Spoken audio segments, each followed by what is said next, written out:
नमस्कार दोस्तों, स्वागत है आपका हमारे चैनल धार्मिक ज्ञान में। आज हम आपको ले चलेंगे एक ऐसे पवित्र स्थान की यात्रा पर जो धरती पर होते हुए भी स्वर्ग से कम नहीं, जहां भगवान विष्णु स्वयं तपस्या करते हैं, जहां समय भी रुक जाता है और जहां के रहस्य वैज्ञानिकों को भी हैरान कर देते हैं। ये कथा है श्री बद्रीनाथ धाम की, लेकिन ये सिर्फ मंदिर की कथा नहीं है। यह एक यात्रा है चमत्कारों, विज्ञान और अध्यात्म की, जहां हर मोड़ पर छिपा है एक रहस्य और हर कदम पर मिलता है एक चौंकाने वाला तथ्य। तो आइए शुरू करते हैं बद्रीनाथ धाम की अद्भुत कहानी।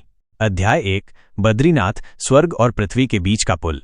हिमालय की ऊंचाइयों में बसा बद्रीनाथ मंदिर उत्तराखंड के चमोली जिले में स्थित है। इसे 4 धामों का राजा कहा जाता है। बद्रीनाथ, केदारनाथ, द्वारका और पुरी में सबसे पूज्य। यह उत्तर भारत का एकमात्र विष्णु धाम है जहां भगवान स्वयं तपस्या में लीन है। लेकिन क्या आप जानते हैं, यह मंदिर साल में केवल 6 महीने खुलता है। अक्टूबर से अप्रैल तक यह बर्फ में डूबा रहता है। बंद होने के बाद भी मंदिर के दीपक जलते रहते हैं, बिना तेल, बिना बाती। यह रहस्य आज तक विज्ञान नहीं सुलझा पाया कि बंद गुफा में तेलहीन दीपक कैसे जलता है। अध्याय 2, भगवान विष्णु की तपस्या। पुराणों के अनुसार भगवान विष्णु एक बार संसार के मोह में उलझ गए। नारद मुनि ने उन्हें समझाया, हे नारायण, आप संसार में लिप्त होकर अपने धर्म से विचलित हो रहे हैं। तब भगवान विष्णु बद्रीनाथ आ गए और गंगा के किनारे बैठकर कठोर तपस्या करने लगे। इस जगह का नाम बद्रीनाथ कैसे पड़ा? माता लक्ष्मी ने ठंडी हवाओं और बर्फ से भगवान की रक्षा के लिए बद्री यानी बेर के पेड़ का रूप लिया। इस कारण यह स्थान कहलाया बद्री जोड़नाथ इक्वल्स बद्रीनाथ। अध्याय 3, नर और नारायण की कथा। 2, ऋषि या स्वयं भगवान। बद्रीनाथ को नर नारायण तपस्थली भी कहा जाता है। ये 2 ऋषियों की कथा है, नर और नारायण, जो भगवान विष्णु के अंश थे। उन्होंने यहाँ हजारों वर्षों तक तपस्या की, जिससे यह स्थान दिव्य बन गया। विज्ञान कहता है यह स्थान पाताल धरा का सबसे स्थिर क्षेत्र है। अध्याय 4, चौंकाने वाले तथ्य जो शायद आप नहीं जानते।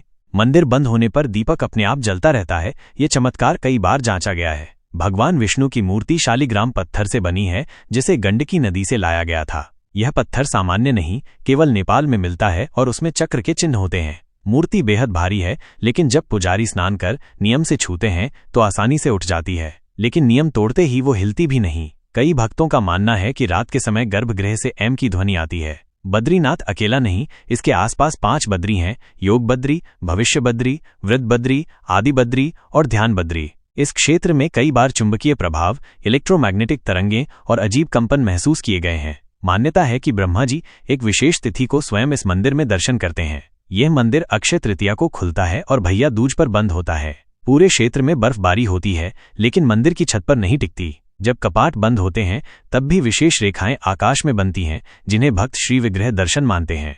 अध्याय 5, अलकनंदा और तप्तकुंड, जहां जल भी चमत्कारी है। बद्रीनाथ मंदिर के सामने बहती है अलकनंदा नदी, जो गंगा की एक प्रमुख धारा है।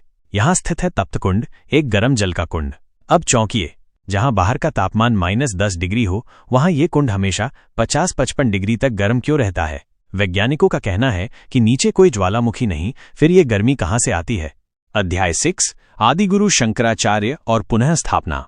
8वीं सदी में आदिगुरु शंकराचार्य ने मंदिर की पुनः स्थापना की। उन्होंने ये मूर्ति अलकनंदा से प्राप्त की और इसे बद्रीनाथ धाम में स्थापित किया। उनके चमत्कार, वे बर्फ में तैरते हुए नेपाल गए थे। उन्होंने पंचबद्री और द्वारका पीठों की रचना की। अध्याय 7, अग्नि की पूजा और अग्निदेव का वरदान। ये स्थान अग्निकुंड भी कहलाता है। यहाँ की अग्नि स्वयं अग्निदेव ने प्रज्वलित की थी, ये कभी नहीं बुझती। अध्याय 8, मंदिर की संरचना और विज्ञान। मंदिर 15 मीटर ऊंचा है, पूरी तरह पत्थरों से बना। ये भूकंप प्रूफ है। अब तक कई बार भूकंप आया, लेकिन मंदिर को कभी नुकसान नहीं हुआ। अध्याय 9, जुड़ी कथाएं, हनुमान, गणेश और भीम। हनुमान जी ने यहाँ ध्यान लगाया था। गणेश जी की मूर्ति यहाँ अदृश्य रूप में विराजमान है। भीम ने इस स्थान पर गदा से मार्ग बनाया था, जिसे भीम पुल कहते हैं। अध्याय 10, आधुनिक युग में भी चमत्कार। आज भी जब मंदिर खुलता है, वहां गंध स्वतः उत्पन्न होती है। बर्फ के बीच भी फूल खिलते हैं, खासकर ब्रह्मकमल। बद्रीनाथ मंदिर सिर्फ एक तीर्थ नहीं, एक चेतना है। ये वो जगह है जहां भक्ति, विज्ञान, चमत्कार और रहस्य सब एक साथ उपस्थित होते हैं। हर साल लाखों श्रद्धालु यहां दर्शन को आते हैं, लेकिन बहुत कम लोग इन चमत्कारों को समझते हैं। तो अगली बार जब आप बद्रीनाथ जाएं, उस पत्थर की मूर्ति में भगवान को न देखें, बल्कि उस ऊर्जा को महसूस करें जो वहां बह रही है।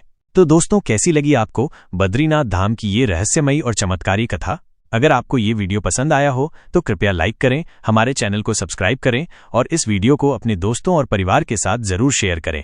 नीचे कमेंट करके हमें जरूर बताएं आप कब बद्रीनाथ धाम की यात्रा पर जाना चाहेंगे और बद्रीनाथ में आपको सबसे ज्यादा क्या आकर्षित करता है, मंदिर, तप्तकुंड, अलकनंदा या वहां की दिव्य शांति। आपके जवाबों का हमें इंतजार रहेगा। जय बद्रीनाथ भगवान की।